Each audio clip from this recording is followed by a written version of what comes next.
গত এক মাসের যুদ্ধে ইরানের সরকার পরিবর্তন হয়েছে বলে দাবি করেছেন যুক্তরাষ্ট্রের president Donald Trump. President Trump আরও বলেছেন, ইরানের সঙ্গে একটি সমঝোতা চুক্তি স্বাক্ষর হওয়ার ব্যাপারে তিনি অনেকটা নিশ্চিত।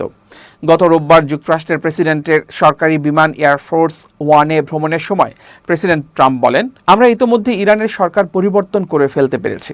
আপনারা যদি খেয়াল করেন তাহলে লক্ষ্য করবেন যে ইরানের আগের সরকার ধ্বংস ও নিশ্চিহ্ন হয়ে গেছে, তারা সবাই মারা গেছে।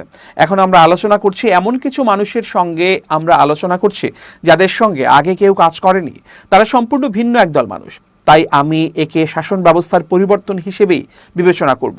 আর সত্যি বলতে ইরানের এই নতুন লোকজন খুবই যুক্তিসঙ্গত আচরণ করছে। আমি বেশ নিশ্চিত যে আমরা একটি সমঝোতা চুক্তিতে পৌঁছাতে পারব। 12 মার্চ রাশিয়ার প্রেসিডেন্ট ভ্লাদিমির পুতিনের আমন্ত্রণে রুশ সামরিক বাহিনীর একটি বিমানে চেপে মস্কোতে যান মুস্তফা খামেনি। বর্তমানে মস্কোর এক হাসপাতালে চিকিৎসাধীন আছেন তিনি। এদিকে ইরান যুক্তরাষ্ট্র ইসরায়েল যুদ্ধ শুরু হওয়ার পর মধ্যস্থতাকারীর ভূমিকায় নেমেছে পাকিস্তান। চলতি সপ্তাহে ইসলামাবাদে পাকিস্তানের মধ্যস্থতায় ইরান ও যুক্তরাষ্ট্রের সরকারি প্রতিনিধিদের মধ্যে শান্তি সংলাপ শুরু হওয়ার শিডিউল রয়েছে।